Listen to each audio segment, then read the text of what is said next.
Mr. Pharisee. Let's look at Mr. Pharisee. There's these two men that go up to the temple to pray. The temple was the place where people would go to meet with God. They would come to pray and offer sacrifices and give gifts. And the first man that we read that goes up to pray is this man. I've called him Mr. Pharisee. Now, when Jesus introduced these people in his parable, everyone would have known exactly who Mr. Pharisee was. Mr. Pharisee was a very well-respected member of the community. He was honourable. If you were having a party, you'd want to invite Mr. Pharisee along. He was a popular chap in many ways.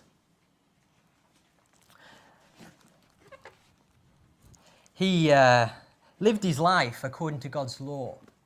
His life was all about obeying God, at least outwardly. He read his Bible a lot, and he liked to try and do exactly what it said. Like I said, he was a respectable person. He was a pillar of the community. He was generally a good guy. That's the first man, Mr. Pharisee. The second man that goes up to the temple to pray is Mr. Tax Collector. There he is, up there on the screen. Again, when Jesus introduced Mr. Tax Collector, everyone would have known who he was. Tax collectors, they weren't very well liked. That's probably a bit of an understatement, I think.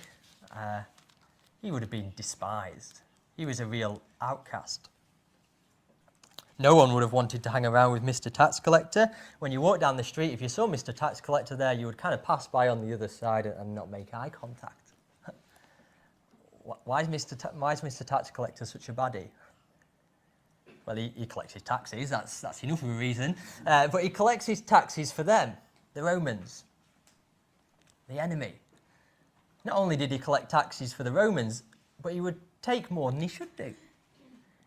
He would say things like, 2 for Caesar, 1 for me. 2 for Caesar, 1 for me. And he'd collect more than he should do, and he probably lived in a big house. He probably had pockets full of money. And people really didn't like Mr. Tax Collector. If you were having a party, you certainly wouldn't invite Mr. Tax Collector, and he wouldn't have been on anyone's Christmas card list. So these two men, they go up to the temple to pray, and they pray 2 prayers. We read them there in Luke's Gospel. Let's look first of all at the Pharisee's prayer in verse 11 to 12. The Pharisee, when he prays, he goes off to stand on his own. It's not because he's shy or embarrassed. He goes off to stand on his own because he wants to be seen. He wants to stand out from the crowd. He thinks he's kind of the cream of the crop. What does he pray about? Well, he doesn't really pray. He doesn't ask for anything. He does thank God, but you get the feeling his prayer is kind of one big pat on the back. Let me read it to you again. God, I thank you I'm not like other people, robbers, evildoers, or even this tax collector. He likes to look around and give his self-esteem a boost by finding other people who are doing much worse than he is. He's not an adulterer. He's not a robber. And as he's looking around the temple, he sees this guy who he knows is this despised tax collector, and he just kind of gets a flush of pride, and he thinks, I thank you that I'm not like that man.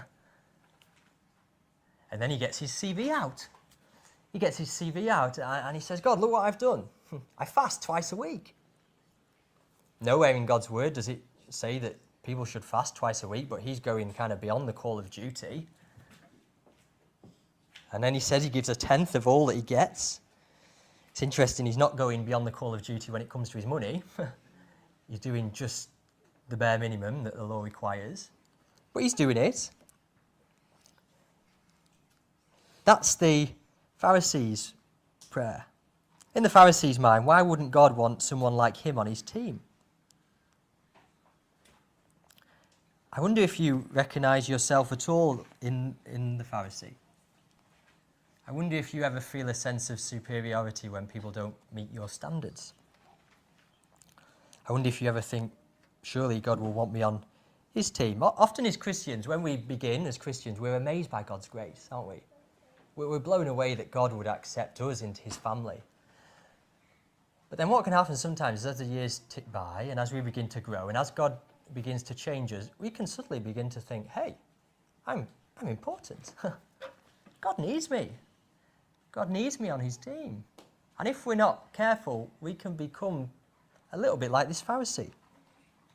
So that's the Pharisee's prayer. Let's look at the tax collector's prayer, verse 13.